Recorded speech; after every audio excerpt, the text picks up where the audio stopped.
안녕하세요. 상담심리학 4주차 수업 시작하도록 하겠습니다. 수업 일자는 4월 4일 일요일이고요. 원래 수업은 3장 대상관계 상담이 진행되어야 되는데 그 대상관계 상담은 하고 뒤에 오늘 하려고 하는 4장 분석심리 상담하고 조금 그 앞에 있는 프로이드 상담하고 유사점이 많기 때문에 제가 지난번에 말씀드린 것처럼 이 분량이 교재 분량이 너무 많아서 이제 꼭 다뤄야 되는 것만 우선적으로 다루겠습니다. 물론 대상관계 상담이 중요하지 않다는 건 아니에요. 그렇지만 좀 더 우리가 전통적으로 그리고 상담을 하려면 더 핵심적으로 알아야 되는 이론부터 다루도록 그렇게 수업을 진행하겠습니다. 여러분들 교재로는 135페이지가 되겠고요. 분석 심리학적 상담을 오늘 공부를 하는데 이 분석 심리학적 상담은 칼 융이 우리 교재 여러분들 교재를 보시면 칼 융이라는 사람이 그 이론을 이제 체계화시킨 대표적인 학자고요. 이용은 인간을 어떻게 봤나? 그 다음에 분석심리학에서의 중요 개념은 뭔가? 이 분석심리학을 상담에다가 적용하고 또 상담을 진행해가는 과정이라든지 목표 이런 내용을 보는데 오늘도 분량이 굉장히 많습니다. 그래서 이것을 너무 우리 교재에 보면 아주 자세하게 깊이 있게 이 책이 엮어져 있습니다. 이거를 다 정해진 시간 안에 다루기는 어렵고요. 핵심적인 것만 다룰 테니까 여러분들은 나 분석심리학을 얘기 듣다 보니까 이런 부분은 좀 더 깊이 알고 싶어 하는 분들은 교재를 보시면 많이 도움을 받을 수 있으니까 그렇게 수업을 하시도록 그렇게 하시겠습니다.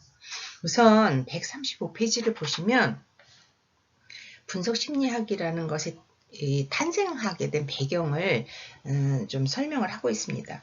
융이라는 사람은 프로이드와 더불어서 20세기의 무의식 이론인 심층심리학, 우리 프로이드 앞 시간에 공부할 때 프로이드의 그런 가장 혁신적인 변화는 평면으로 인간을 보던 개념을 이렇게 입체로 보면서 심층적으로 인간을 이해하기 시작했다라고 설명을 드렸는데 이 융도 그 프로이드와 같이 맥을 같이 하면서 사람에 대한 이해를 심층적으로 봤던 대표적인 인물이 융입니다. 융은 사실은 프로이드와 굉장히 밀접한 관계로 인간에 대한 무의식을 연구했는데 나중에는 프로이드의 사랑도 많이 받고 후계자로도 이렇게 인식하라고 있었는데 뭔가 결이 다르고 또 추구하는 인간을 바라보는 거에서 자꾸 부딪힘이 있으면서 결별을 하게 됐죠. 그 대표적인 게 프로이드가 초자연적으로 여겼던 현상에 대해서 융은 크게 관심을 가졌어요. 그러니까 융은 사람이 가지고 있는 어떤 것 외에 우리가 통제할 수 없는 그런 더 폭넓고 더 깊이가 깊은 것으로부터 인간의 영향을 받는다라고 봤던 차이를 프로이드와 융이 좁히지 못했던 것 같습니다. 우리 교재에 보시면 136페이지에 융과 프로이드의 중요한 견해 차이를 이렇게 정리를 해놨습니다. 표로. 이걸 보시면 이해가 빨리 가죠.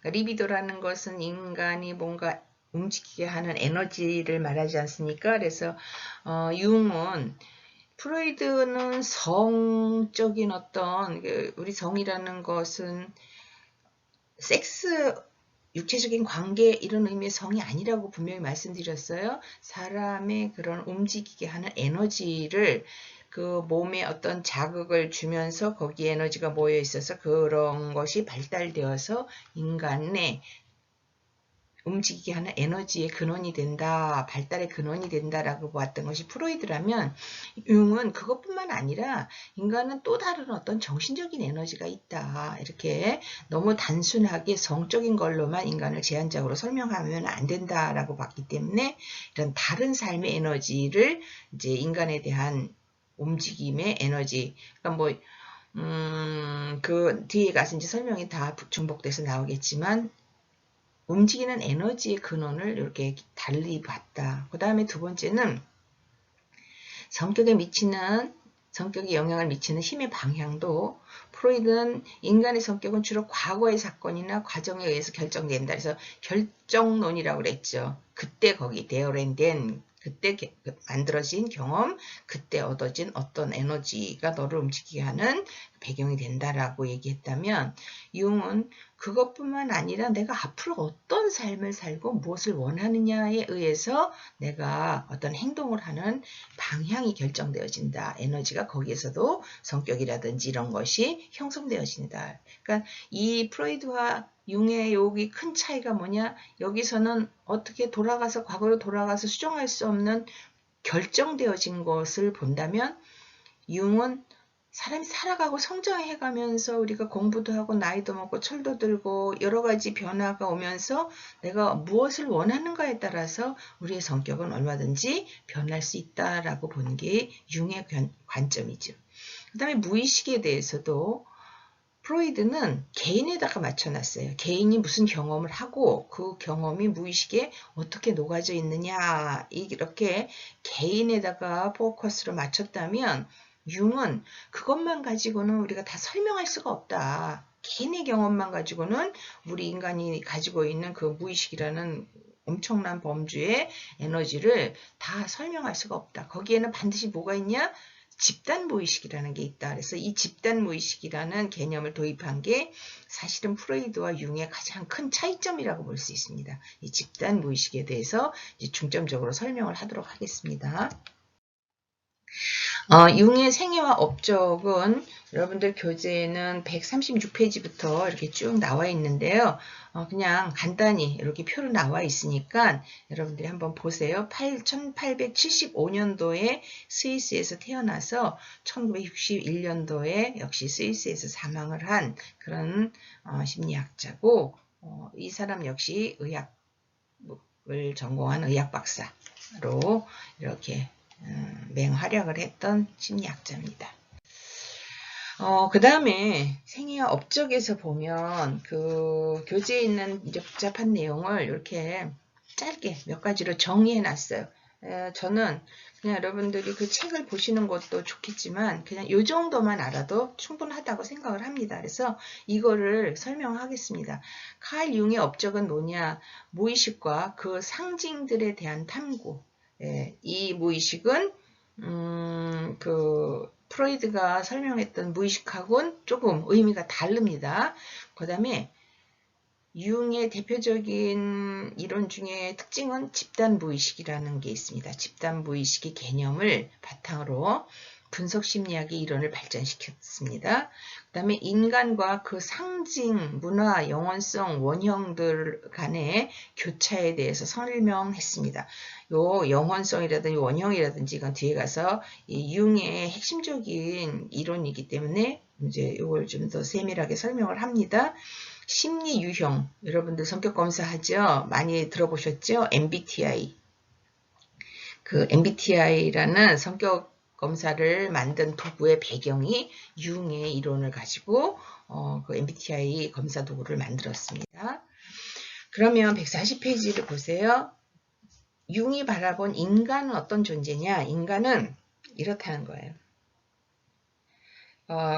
사실은 그 140페이지, 141페이지의 인간에 대한 정의를 내려놨는데 우선 여기 정리된 것을 보고 그 다음에 141페이지에 있는 프로이드와 융이 인간을 바라본 견해의 차이점을 다시 교재를 가지고 설명을 하겠습니다. 첫째로 융은 사람은 내가 우리 부모님으로부터 받고 태어나서 가지고 있는 어떤 나 개인의 특질과 환경 그것만 가지고는 인간을 다 설명할 수는 없다. 뭐냐면 나는 태어났지만 나 훨씬 이전서부터 우리는 그 역사 가운데 녹아있는 무엇인가를 부모님에게 나도 모르는 사이에 물려받게 된다. 그래서 그 역사라는 건 너무나 길다는 거예요. 긴 역사의 산물이다. 인간이 산다는 것은 나부터 시작된 게 아니고 내 조상의 조상의 조상의 조상까지 계속 거슬러 올라가면서 긴 역사의 산물이고 생물학적 유전뿐만 아니라 문화적, 정신적 유전을 선조로부터 물려받은 존재다.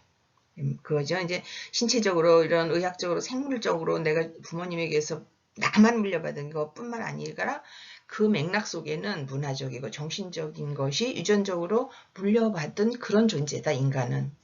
두 번째, 아동기 경험의 영향을 받기도 하지만 중년기의 경험과 미래에 대한 희망과 기대에 의해서 보다 많은 영향을 받는 존재다. 이게 프로이드 이론하고 굉장히 다른 거죠.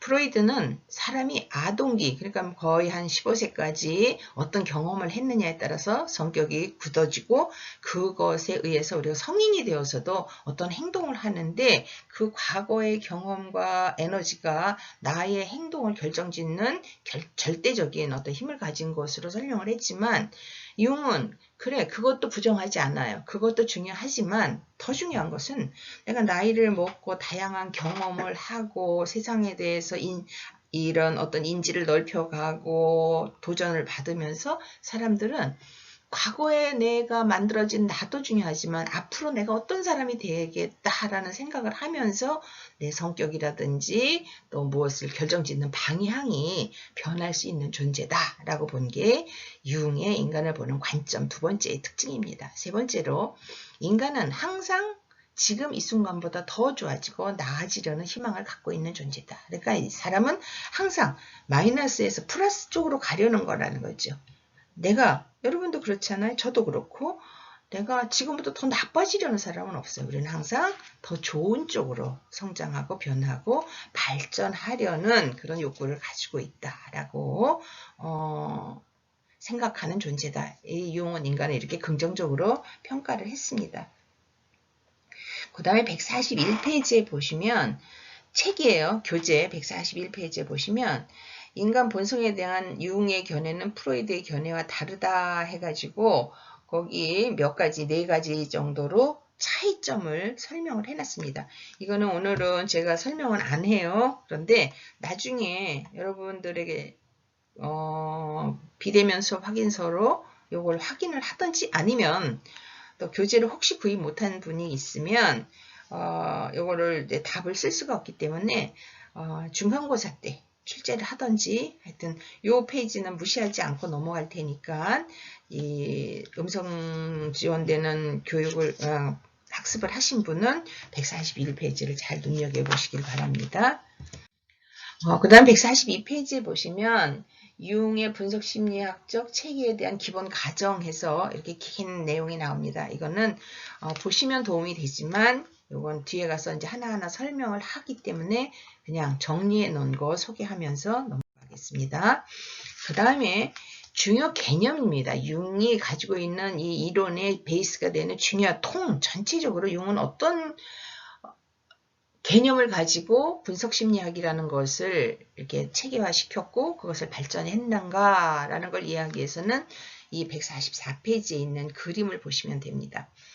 그 143페이지에 보시면 융의 분석심리학에서는 인간 전체를 정신이라고 부른다. 그러니까 푸시케라고 그러는 거예요. 푸시케라는 거는 원래 영 또는 혼이라는 말인데 근래에 와서는 정신의 과학을 심리학이라고 말한다. 사이콜러지라고 얘기하잖아요. 말하는 것처럼 푸시케라는 것 자체가 정신을 의미한다. 그래서 이게 인간이 가지고 있는 정신세계를 이렇게 그림으로 표현한 거예요. 융에겐 정신분석의 궁극적인 목표는 통합을 하는 거다. 정신을 통합을 하는 거다. 그래서 여기 중요한 단어 페르소나, 자아, 의식, 음영, 아니마, 아니무스, 개인무의식, 원형, 자기 이런 집단무의식 핵심되는 주요 개념들이 나옵니다. 이것을 이제 그 교재 144페이지서부터 하나씩 풀어서 설명을 합니다. 첫 번째, 자아라는 게 뭔가 우리 프로이드 이론에서 빙산을 그리면서 그 맨 수면 위로 떠올라 있는 부분을 자아라고 얘기했었죠. 그래서 의식의 세계라고 얘기했고 그게 뭐냐, 내가 느끼고 생각하고 판단하고 결정하고 행동하는 어떤 그런 부분을 의식의 세계라고 얘기했잖아요. 그러니까 여기서 융은 바로 그 부분, 의식적인 마음을 자아라고 얘기했어요. 지각, 기억, 사고 및 감정이 움직이는 부분이고 의식에 이르는 문직이다. 그 다음에 요거에 의해서 나의 성향이 밖으로 남이 나를 느끼게 되고 나를 움직이는 에너지가 외향이냐 내향이냐를 결정짓는다. 그리고 심리적 기능을 하는 것을 자아라고 그랬어요. 자아는 의식적인 마음이고 언제 어느 때나 우리가 알 수 있는 지각, 기억, 사고 및 감정으로 되어 있다. 이렇게 정리를 했어요. 그 다음에 146페이지 보시면 개인무의식이라는 게 나와요. 개인무의식은 프로이드의 전의식과 비슷해요.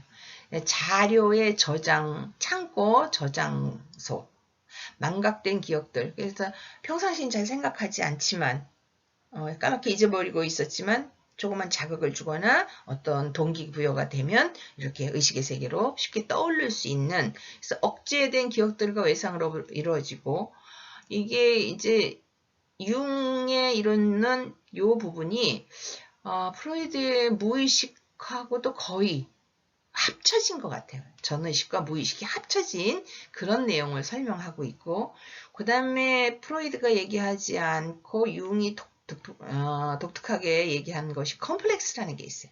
컴플렉스라는 거는 뭐냐면 사람들이 가지고 있는 개인 무의식이 굉장히 중요한 하나의 국면인데 평상시에는 존재 자체가 잘 확인이 되지 않지만 행동에 지대한 영향력을 미치는 어떤 에너지원이에요. 그래서 컴플렉스를 가진 사람들은 이것이 인식되는 의식 부분의 그런 의식부의 부분이 아닌 개인 무의식 속에 있기 때문에 자기 컴플렉스가 인식되는 자기 컴플렉스에 의해서 얼마나 통제받고 있는지를 알지 못해요. 나도 내가 무슨 컴플렉스를 갖고 있는지 정확히 모른단 말이에요. 항상 내 안에 어딘가에 숨어 있어요. 그런데 그것이 굉장한 에너지를 가지고 있기 때문에 이 컴플렉스가 실질적으로 우리의 주변의 모든 것, 즉 세계를 어떻게 지각하고 어떤 가치와 흥미와 동기를 가질 것인지를 결정한다는 거예요. 나의 컴플렉스가 나를 움직이게 하는 에너지원이 될 수 있다. 컴플렉스라는 건 우리가 부정적으로만 생각하잖아요. 내가 가지고 있는 열등감이라든지 뭔가 남과 비교해서 부족하다고 생각하면서 상처 같은 것으로 인식을 하는데 그런 것이 사실은 긍정적으로는 그거를 극복해서 내가 남보다 나은 사람으로 살게 하는 에너지원이 될 수도 있는 그런 독특한 힘을 가진 거다. 이건 개인 무의식에서 개인이 가지고 있는 에너지를 설명을 했습니다. 그 다음에 융의 이론 중에서 이 집단 무의식이라는 게 굉장히 중요하고 특별한 거라고 그랬죠. 147페이지에 보시면 종의 진화사에서 어떤 경험, 즉 유전 기제를 통해서 한 세대에서 다음 세대로 전달되는 경험을 집단 무의식이라고 한다. 진화 경험의 저장소, 초개인적인 구조, 오랜 옛날의 인간의 경험, 소인이나 경향성으로 존재한다. 이게 이렇게 어렵게 써놨지만 무슨 얘기냐 하면, 자, 제가 그런 얘기를 예로 들어요. 우리가 도시에서 나서 도시에서 쭉 성장을 했어요. 전혀 나는 뱀이라든지 이런 뭐 맹수의 공격을 받아본 경험이 없어요. 보지도 못했고 가까이서 보지도 못했고 그런 위험한 상황을 경험해 본 적도 없는데 텔레비전이라든지 그림책, 아주 실감나게 그린 그림책이라든지 이런 데서 그런 뱀이나 이런 파충류나 사나운 동물을 보면 나도 모르게 이렇게 피하고 싶고 몸이 오싹 움츠려 들면서 그 장면을 빨리 피해가고 싶은 그런 반응을 한다는 거죠. 그러면 프로이드식으로 말하면 내가 언젠가 그런 맹수나 뱀이 파충류나 이런 뱀이나 이런 사나운 동물의 공격을 받은 경험이 내 무의식 안에 남아있다가 나를 그렇게 행동하게 해야 되는데 나는 그런 적이 없어요. 이걸 어떻게 설명할 것이냐? 융은 그렇게 설명한 거예요. 나는 없지만 우리 조상의 조상들 중에 누군가가 어떤 그런 경험이 많은데 그것이 그 후대에 이어져서 내 속에도 그런 요인이 존재하고 있다. 요것을 집단 무의식이라고 융은 설명을 했어요. 그러니까 결국 인간이 행동하는 모든 것이 개인의 경험만 가지고는 전부를 설명할 수 없기 때문에 이런 역사의 맥락 속에서 이어진 인류의 그런 계승되어진 경험 자체가 집단 무의식 가운데 남아있다라고 융은 이 독특한 집단 무의식이라는 것을 설명을 했습니다. 그 다음 149페이지 보시면 원형이라는 것이 있습니다. 원형, 인간 내부에 있는 심상으로 나타나거나 표현되는데 융은 이것을 원형이라고 불렀다. 원형이라는 것은 인간의 꿈, 환상, 신화 및 예술에서 반복해서 나타나는 우리 조상들의 경험을 대표하는 원시적인 정신적인 이미지 혹은 패턴이다. 그래서 뭘 해요? 원형은 여기 우리 연구 과정에서 탄생, 죽음, 권력, 신, 악마, 현세의 어머니 같은 사람들이 기본적으로 가지고 있는 어떤 것에 대한 이미지라는 거예요. 자, 여러분한테 제가 물어봐요. 어머니에 대하면 제일 먼저 떠오르는 여러분들의 그 감정, 생각이 뭡니까? 어디 대학교에서 미술 그 입시에서 그걸 시켰어요. 학생들한테. 어머니를 그리라고. 그랬더니 굉장히 많은 학생들이 핑크색을 쓰고 하트를 그리고 따뜻함을 표현했어요. 결국 인간들은 어머니에 대해서 기본적으로 가지고 있는 정신적 이미지가 따뜻함이고 보살핌이고 희생이고 그 다음에 사랑이고 이런 기본 이미지를 가지고 정신적 이미지를 가지고 있다는 거죠. 그러니까 인간이 원형이라는 것은 이렇게 모든 사람이 공통적으로 가지고 있는 아주 원시적인 정신적 이미지 혹은 패턴을 원형이라고 한다는 거예요. 그 원형에는 페르소나, 아니마, 아니무스, 음영, 셀프, 자기라고 하는데 요 음영은 또 섀도우라는 말로도 씁니다. 이렇게 이제 대표적인 네 가지의 설명을 해놨는데 첫째가 페르소나예요. 페르소나는 이런 거예요. 우리 자신을 우리가 아닌 다른 어떤 것으로 표현하기 위한다. 건강한 정신의 목표는 페르소나를 쭉 자신의 다른 측면을 발달시키는 것이다. 페르소나는 연극을 하는 배우들이 가면을 쓰는 것에서 온 어원이 그렇게 되어 있습니다. 가면이라는 뜻이에요. 결국 우리는 살면서 나는 하나의 얼굴을 가지고 살지 않지요. 저 역시 여러분들 앞에서는 가리키는 사람이지만 가정으로 돌아오면 아이들의 엄마고 또 누구 친구를 만나면 그 친구가 되고 어머니 앞에 가면 딸이 되고 여러 개의 나의 역할이 있잖아요. 그러면 내가 건강한 사람이고 사회에 잘 적응하는 부적응의 문제를 보이지 않고 적응하는 사람이라면 그때그때 상황에 맞는 내 가면을 써야 된다는 거예요. 내가 여러분들에게 가리키는 사람 선생으로서 있다가 집에 와서도 계속 그 가면을 띄지 못하고 아이들에게도 선생처럼 대하면 아이들과 나의 관계가 부모와 자녀의 관계가 아니라 선생과 학생의 관계라면 얼마나 거기서 부자연스럽고 불편함이 발생하겠어요. 그러니까 결국 우리는 여러 개의 이런 페르소나를 가지고 거기에 맞는 삶을 살아가는 것이 건강한 삶인데 그것에서 또 하나 문제가 있어요. 양면성이 있는데 너무 하나의 자기의 페르소나에 고착이 되어 있으면 해로울 수도 있다. 만약에 어떤 사람이 페르소나가 정말 자기의 본성이라고 믿게 되면 그 사람은 더 이상 단순히 그 역할을 하고 있는 것이 아니라 역할 자체가 되어버려요. 그래서 우리가 위선적이야. 쟤는 도대체 저 사람은 도대체 본래 저 모습이 뭔지 모르겠어 라는 평가를 받을 수도 있고 사람들과의 관계에 문제가 발생할 수도 있죠. 그러니까 건강한 페르소나라는 것, 사람들은 그런 원형을 가지고 있다. 상황에 맞는 그런 나의 모습을 바꿔가면서 살아야 되는 그런 속성이 있다는 거. 그 다음에 아니마 아니무스. 남성 속에 있는 여성적 원형은 아니마, 여성 속에 있는 남성적 원형은 아니무스. 그러니까 남성이라고 해서 100% 남성은 아니에요. 남성도 뭐 있어요?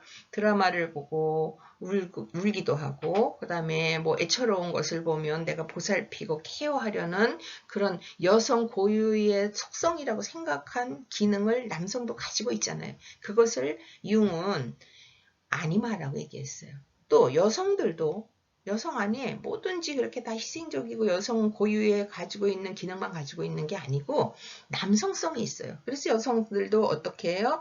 겨루어서 이기고 뭔가 극복해 나가고 도전하고 이런 것이 여성 안에도 있다는 거죠. 그래서 남성과 여성 남성은 이런 아니마 덕분에 여성의 성질을 이해하고 여성은 아니무스 덕분에 남성의 성질을 이해할 수 있다라고 얘기하면서 남녀 모두 자기 성별에 맞는 성격을 나타내면서 동시에 남성은 부드러움 같은 여성적 성격을 또 여성은 공격성 같은 남성적 성격을 표현하면서 살아갈 수 있다라는 것이 아니무스예요.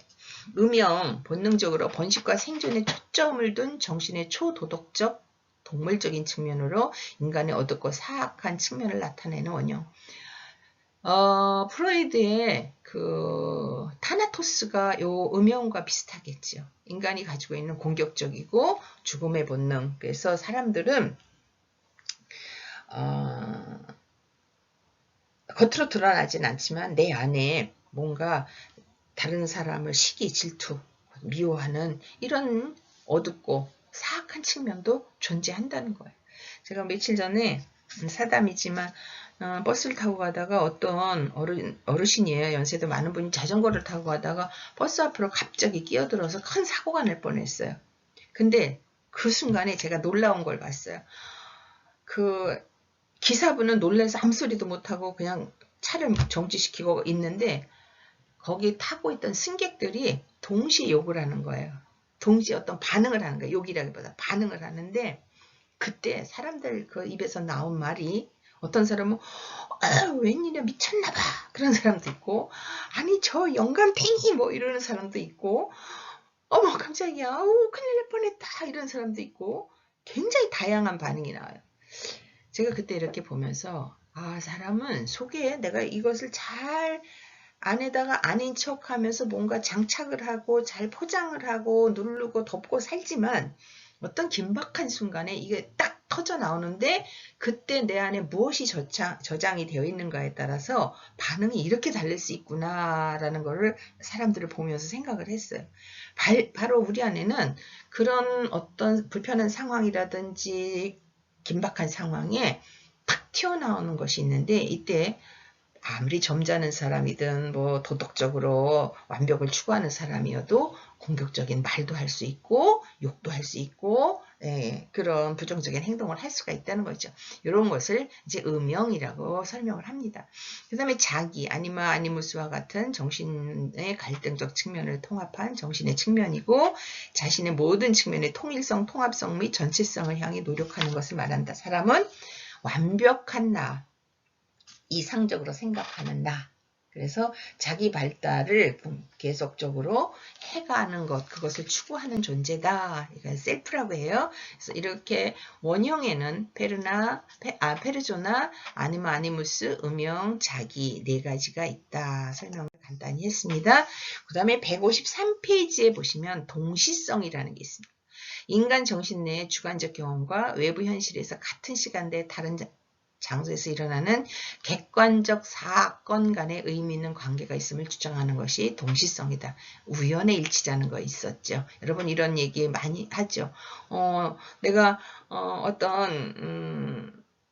누군가에게 선물을 주고 싶었는데 그 사람도 나하고 비슷한 생각을 하고 같은 것을 가지고 왔어요. 그랬을 때 둘이 굉장히 놀라면서 어머 이거 웬일이야 우리 같은 생각 했나봐 우연의 일치인가봐 이러면서 굉장히 그거에 대해서 재밌었는데 이렇게 우리가 집단 무의식을 통해서 다른 사람 및 자연과 연결되어 있음을 나타내는 것을 우연의 일치고 동시성이라고 합니다. 확충이라는 개념도 있습니다. 확충은 인류의 거의 모든 시대에 걸친 종교사, 문화사, 정신사의 영역에서 나온 같은 종류의 혹은 유사한 그림 모티브들을 통해 그림과 같은 체험을 확장시키고 심화시키는 것이다. 이렇게. 그래서 그 다음 154페이지를 보세요. 중요 개념 중에 개성화, 자기화 혹은 자기실현, 자기라는 말이 나오죠. 이게 뭐냐면 그 융의 중요 개념이 지금 앞에서 네 가지 설명을 쭉 했었죠. 확충, 동시성, 그 다음에 뭐 있었죠? 원형, 그 다음에 이렇게 정신구조에서 네 가지가 나왔었죠. 다섯 번째가 개성화라는 건데 개성화는 이런 뜻이에요. 자기 속에서 전체화가 어떻게 이루어지는가를 설명하기 위해서 융은 개성화라는 개념을 사용했는데, 융에 따르면 개성화는 개별 존재가 되는 것을 의미한다. 사람들은 나, 고유의 나, 누구와 같지 않은 나, 독특한 나를 추구하고 그런 내가 되려는 욕구를 가지고 있다는 거예요. 그래서 우리가 개성화, 개성 좋은 얘기로 해석을 하고 긍정적인 평가를 해줘요. 저 사람 참 개성이 독특해. 그것을 하기 위해서는, 개성을 화되기 위해서는 자기화 혹은 자기 실현을 해가는 단계, 그게 155페이지에 있습니다. 개성화를 자기화 혹은 자기 실현으로 해석할 수 있는데, 결국 개성화의 과정이란 독특한 개인, 단 하나의 동일체적인 존재가 되어가는 것이라고 설명을 할 수 있다. 남과 다른 나, 남과 다른 생각, 그 다음에 행동, 인생의 목표 이런 것을 가지고 있는 개인, 누구로 존재받고자 하는. 그래서 융은 개성화된 인간을 건강한 인격의 소유자로 보았고, 그런 인간의 특성을 다음과 같이 제시했다. 그래서 슐츠가 여기에 융의 이론을 이렇게 7가지로 설명을 했습니다. 첫째, 자각. 자기 자신을 이해하는 것을 자각이라고 하죠. 나는 어떤 사람인가? 자각. 자기 자신을 이해하는 거. 그 다음에 자기 수용. 받아들이는 거. 내가 너하고 달라. 좋고 나쁨의 차이가 아니고 나는 나를 들여다보니까 나의 이런 독특함이 있고 너와 내가 이런 차이가 있어. 이것을 받아들이는 거. 자기 수용. 자기 통합. 통합은 모든 측면에서 그 조화를 이루는 거. 내가 문제가 되는 어떤 나의 문제점을 발견했더라도 이걸 통해서 나는 이런 변화를 추구할 수 있고, 너와 내가 다른 사고를 한다는 것이 이렇게 나에게 하나의 장점으로 존재할 수 있어. 자기 통합. 세 번째, 표현. 있는 그대로를 나타내고 솔직한 생각과 기분을 표출하는 거. 그 다음에 수용과 관용. 의식 속에 무의식, 비이성적 요소들을 끌어들일 수 있는 것. 그 다음에 보편적 성격. 성격의 어느 한 측면, 즉 태도나 기능 혹은 원형의 어떤 측면에서 지배를 받지 않는 것. 보편적 성격. 그래서 이게 슐츠가 말한 7가지의 인간 특성이 모여서 개성화가 된다라고 설명을 하고 있습니다. 상담. 이 인간 분석 심리적인 배경을 가지고 상담을 하는 데에는 이런 목표가 있습니다. 여기 여러분들 교재에 있는 156페이지에 있는데 베어라는 사람이 이것을 정리해놨습니다. 첫째, 자기 자신과의 합일, 동시에 우리 자신인 인류와의 합일. 그러니까 내가 나에 대해서 일치된 사고를 하고 그것을 받아들이고 나를 완벽하게 이해하고 이런 것이 상담의 목표예요. 그러니까 내가 외부 세계와 비교를 해서 이걸 갈등하지 않고 내가 가지고 있는 나에 대한 이해를 바로 하면서 그것에서 가치를 찾아나가고 자기라는 나를 이렇게 찾아나가는 길을 돕는 것이 분석 상담의 목표고, 두 번째, 상담과 심리치료의 가장 중요한 목표는 환자가 불가능한 행복 속으로 옮겨놓는 게 아니라 그에게 고통을 견딜 수 있는 강성과 철학적 인내를 얻을 수 있게 해주는 것이다. 이게 베어예요. 여기 베어라고 써 있는데 이렇게 이게 아랍어라고 그래요. 그래서 이거를 베어라고 읽더라고요. 그러니까 사람들이 그 상담을 통해서 이룰 수 없는 것을 자꾸 그에게 강요하거나 거기에 도달하라고 푸시하는 게 아니고 견딜 수 있는 힘, 그 다음에 그것을 이해하고 수용할 수 있는 그런 인내심을 갖도록 해주는 것이 분석 상담의 목표다. 내담자 혹은 환자로 하여금 무의식적으로 작동하는 정신원리를 의식화하고 개성화 혹은 자기 실현 과정을 촉진하는 것이다. 여기 무의식적이라는 것에는 나 혼자 내가 저항할 수 있는 내 경험뿐만 아니라 집단 무의식이라는 어마어마한 그런 에너지가 나를 움직이는 배경에 있을 수 있잖아요. 그러니까 그런 것을 다 상담을 통해서 받아들이고 내가 가장 이상적인 나로 발전시켜 나가도록 돕는 과정이 분석 상담의 분석심리 상담의 목표다라고 정리를 해놨습니다. 과정을 보면 고백 단계, 명료화 단계, 교육 단계, 변형 단계 이렇게 4단계를 거쳐서 상담이 진행되는데요. 첫 번째 고백 단계에서는 뭐냐? 157페이지를 보세요. 고백 단계는 내담자는 개인사를 고백해요. 내게 어떤 일이 있었는지, 무엇 때문에 힘들었는지, 그걸 위해서 얼마나 내가 여러 가지 방법을 썼는지 이것을 내담자는 상담자에게 이야기를 하지요. 그래서 그런 과정에서 정화가 되는 경험을 해요. 감정이 이렇게 가라앉고 아니면 뭔가 부정적인 감정이 걸러지고 이런 정화의 경험을 하고 내 취약점이 뭔가 또 깨닫게 돼요. 약점도 지각하고 자각을 하게 되고 그 다음에 상담자, 내담자 사이에 이제 상담의 가장 기본적인 비밀을 서로 공유하게 되죠. 이게 굉장히 중요해요. 사람이 나만 가지고 있는 생각을 함께 공유하는 어떤 대상을 만났다는 것은 굉장히 위로를 받고 어떤 다른 방법을 찾을 수 있는 여유가 생기죠. 그래서 이렇게 고백 단계에서 내담자가 상담자에게 자기의 이야기를 충분히 이야기함으로써 정화, 그 다음에 약점을 자각하고 비밀을 공유함으로써 강렬한 정서 방출을 하고 치료 동맹 관계를 형성하는 단계가 고백 단계. 라포 형성이 되는 단계죠. 그래서 처음에 신뢰를 형성하고 이런 내 편이 생겼다라는 그런 힘을 얻는 단계가 첫 번째. 두 번째는 명료화 단계예요. 내담자가 갖는 증상의 의미, 내가 왜 이렇게 혼란스럽고 안 그러려고 하는데 어떤 문제 행동을 자꾸 반복적으로 하고 원하지 않는 행동을 하고 해서 살아가는 것이 이렇게 힘든가의 원인을 찾는 거예요. 그래서 증상의 의미, 아니마와 아니무스, 음영, 현재 생활 상황과 고통 등 내 문제에 대해서 들여다봐요. 통찰을 하고 그 다음 전이와 역전이가 탐색이 되는 단계가 두 번째 명료화 단계다. 그 다음에 세 번째가 이제 교육 단계예요. 내남자가 사회적 존재로서 부적응, 불균형적인 삶을 초래한 발달의 문제에 초점을 두면서 슬기롭게 현실적 사회 적응을 할 수 있도록 돕는 단계가 교육 단계예요. 이게 왜 중요하냐면 융의 이론 중에는 중년기 이후에 사람들이 얼마든지 긍정적으로 주변에 내 삶의 목표를 설정하면서 행동을 바꿀 수 있다는 것이 융의 인간을 바라본 기본 관점이었어요. 그러다 보니까 교육을 통해서 사람들은 바뀔 수 있고 사회에 적응하고 문제를 개선할 수 있는 존재예요. 그래서 이 분석 심리학에서는 불가능. 그때 네가 그렇게 됐기 때문에 이제는 가능성이 없어. 그냥 그대로 살아야 돼가 아니라 얼마든지 개선할 수 있고 그것을 함께 찾아가자라는 것이 이 상담의 과정입니다. 그래서 이 세 번째를 교육 단계라고 한다는 거죠. 네 번째가 마지막이에요.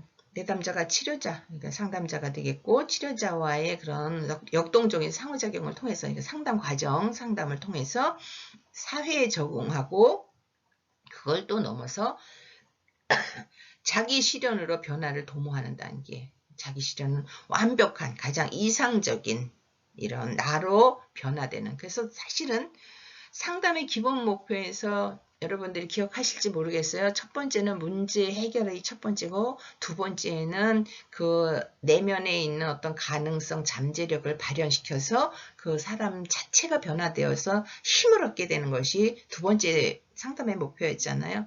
이것을 융의 이론에다 갖다 적용하면 바로 이 네 번째 변형 단계가 그 자기의 생각과 내가 평상시에 가지고 있었던 어떤 고정관념과 이런 것을 바꾸고 그 다음에 내가 미처 몰랐던 나의 능력, 잠재력, 가능성을 발견해서 내가 생각하는 가장 이상적이고 완벽한 내가 되도록 도움을 주는 단계가 네 번째 변형 단계다. 이렇게 보시면 되겠습니다. 그러면 여기서 보면 그런 생각이 들어요.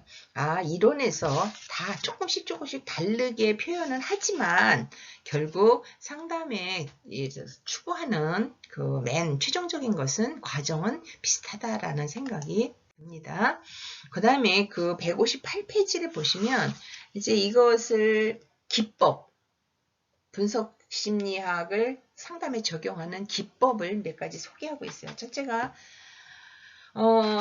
융의 상담 기법은 과학적이면서도 초자연적인 것을 모두 포함한다. 그래서 사실은 그 밑에 보시면 융이 많이 했던 것 중에 여러분들 만다라라는 거를 아시는 분도 있을 거예요. 만다라라는 것은 이제 그림을 그리면서 색칠을 해가면서 거기에 깊이 집중하고 그래서 정신적인 어떤 불안감이라든지 이런 것을 치유하는 효과를 얻는 하나의 기법인데 이것도 다 융이 그 초자연적인 어떤 세계와 인간이 연결되어 있다라는 것을 배경으로 그런 그림도 그리고 그런 활동도 하고 이렇게 적용을 하는 여러 가지가 있는데 여기 소개되는 것은 단어 연상 검사라는 게 있어요. 그래서 여기 보시면 여러분들 교재 159페이지 보시면 자극 단어가 있어요. 파랑, 나무빵, 램프, 부유한 죄, 바늘, 수영 이런 자극 단어를 주면 정상인들은 파랑 하면 얼른 예쁜 이렇게 나오는데 신경증적 환자의 반응에는 뭐 색깔, 나무 하면은 초록이 나오는데 자연, 빵 하면은 즐거운 근데 먹기 이런 식으로 반응이 다르다는 거예요. 그래서 이것이 1900년대에 융이 처음 이 기법을 사용했는데 이런 정서를 이끌어내는데 한 100개 정도의 단어를 선정해서 검사를 했다고 그래요. 이 기법에서 환자들은 콤플렉스 또는 저항과 갈등의 영역을 드러내는 데 사용했고 이것이 조금 더 발달이 되어져서 거짓말 탐지기로 사용되기도 한다. 이런 얘기도 있습니다. 그래서 이렇게 자극 단어를 줬을 때 어떻게 반응하고 그 소요 시간이 얼마나 걸리는가를 측정하면서 그 내담자에 대해서 정보를 얻게 되는 그런 방법이 하나 있다는 걸 소개하고 있고요. 그 다음에 보시면 뭐 증상 분석이나 꿈의 분석은 프로이드 이론하고 좀 비슷한 부분이 있죠. 증상 분석, 환자가 경험하고 있는 증상들에 초점을 두면서 환자로 하여금 증상에 대해 자유연상을 하도록 하는 것. 예, 프로이드의 정화법하고 비슷하다. 그 다음에 꿈의 분석도 그렇습니다. 꿈은 무의식적 소망 이상의 것을 나타내고 있다고 믿기 때문에 예언적이다. 앞으로 내가 무엇을 원한다라는 예언적인 그런 목표도 있고 보상적인 목적도 있다. 네, 꿈에는 두 가지 목적을 가지고 있다라고 얘기하고 있고요. 그 다음에 융의 그런 이론을 배경으로 해서 MBTI라든지 아까 말한 그 만다라 그림 치료라든지 이 만다라 말고도 이제 HTP 같은 그림을 통해서 심리적인 문제를 분석해내고 치료에 적용하는 것이 융의 이론을 배경으로 이렇게 많이 나타나지고 있습니다. 그래서 이런 상징의 사용 같은 거 보면 바로 그 HTP 검사 같은 데서 이거를 많이 활용하는 거지요. 뭐 아이가 주먹을 꽉 쥐게 그렸으면 그 아이의 심리는 지금 어떤 상태다라든지 뭐 눈이 작고 코가 생략되어지고 귀가 작고 목이 없고 이런 특징적인 그래서 이거는 사실은 공식처럼 적용하면 굉장히 위험할 수도 있지만 통계에 의한 또 여러 가지 검증을 통해서 분석되어진 거기 때문에 내담자를 이해하는 데 활용을 하면 도움을 받을 수 있는 그런 상담 기법이 융의 이론을 배경으로 만들어졌다. 이렇게 여러분들은 이해하시면 되겠습니다. 그 다음에 그 뭐 사례에 대한 것은 그냥 넘어가고요. 지금 말한 그 상징의 사용. 상징은 만족되지 않는 본능의 충동을 만족시키려는 시도이기 때문에 위장된 소망적 욕구를 파악한다. 속에 뭘 감추고 있는지. 겉으로 난 아니에요 라고 부정하지만 그 사람이 그대로 밖으로 드러나지면 내가 뭔가 수치스럽거나 공격을 받거나 무시당하거나 이런 것이 두렵기 때문에 위장을 했어요. 감췄어요. 그렇지만 상담하는 사람은 그것을 통해서 내담자의 내면을 분석하는 효과가 있다는 거죠. 상징은 위장 이상의 것으로 원시적 본능 충동이 변형되어 문화적 정신적 가치를 파악할 수 있다. 이 상징의 과거지향적 측면에 본능에 의해서 인도가 되고 미래적 측면은 초월적 성격의 궁극적 목표에 의해서 이렇게 나타나진다라고 설명을 합니다. 그래서 지금 좀 전에 제가 미리 말씀을 드렸는데 그림 치료 사실은 그림 치료를 통해서 두 가지 기능이 있다고 그랬어요. 하나는 진단의 효과가 있어요. 그 내담자가 그림 그리는 것을 보고 그 사람을 진단하는 효과가 있고 또 하나는 치료의 효과가 있어요. 집중해서 그림을 그리면서 아까 그 제가 만다라 얘기를 했잖아요. 같은 활동을 집중해서 하면서 정서적으로 안정이 되고 자기 스스로가 변화가 되어지는 경험을 하면서 치료의 효과가 있어요. 그림은 환자의 무의식적 감정이나 사고를 표현하도록 장려하기 위한 수단인데 꿈속에서 보았던 상징을 명료하고 환자가 지닌 문제에 적극적으로 대처하도록 하는 데 도움이 있다. 이것뿐만 아니고 그림에는 그렇게 진단과 분석과 이런 효과와 치료의 효과가 있다라는 거. 그 다음에 MBTI는 마이어스와 브릭스라는 모녀가 융의 이론을 배경으로 해서 만든 성격 유형 검사예요. 굉장히 우리나라 16가지 정도의 성격 유형으로 이제 그 검사 도구를 만들고 이걸 통해서 개인의 성격을 알아내는 건데 많이 기업체라든지 아니면 어떤 사람을 대단위로 이렇게 관리해야 되는 집단에서는 한동안 아주 유행했던 성격 유형 검사고 지금도 유익하게 잘 쓰고 있는 검사 도구입니다. 여러분도 기회가 되면 물론 이거 해보신 분 많이 있을 거예요. 한번 해보시면 자기를 이해하는데 그리고 내 가까이 있는 타인을 이해하는데 도움을 받을 수 있는 좋은 검사 도구다. 자, 오늘도 빨리 하려고 했지만 결국 시간이 또 길어졌는데요. 여러분 수고 많이 하셨습니다. 복잡한 내용을 이렇게 압축해서 정해진 시간 안에 수업을 마치려고 하다 보니까 설명이 조금 부족한 부분도 있었지만 여러분들이 그 교재를 보시면 좀 교재 내용이 어려워요. 좀 이해하기가 아주 힘들지만 그래도 재미있어요. 한번 보시고 우리가 융의 이론이 참 뭔지 매력적이다 생각하시는 분은 요 지금 오늘 소개해드린 4장 분석심리학을 한번 보시면서 융을 더 깊이 있게 이해하는 그런 기회로 삼으시길 바랍니다. 수고 많이 하셨고요. 오늘 4주차 수업 비대면 수업 확인서는 4월 11일 5주차 수업 전까지 저한테 보내주시면 됩니다. 다음 수업은 5주차 4월 11일 날 또 진행될 거고요. 여러분들 하여튼 무조건 올 한 해 건강 잘 관리하셔서 우리가 몸이 건강해야 다른 모든 일도 다 잘 진행할 수 있는 거 아시죠? 모두 일주일 동안 좋은 일 가득하시고 우리 다음 주에 또 반갑게 뵙도록 하겠습니다. 수고 많이 하셨습니다.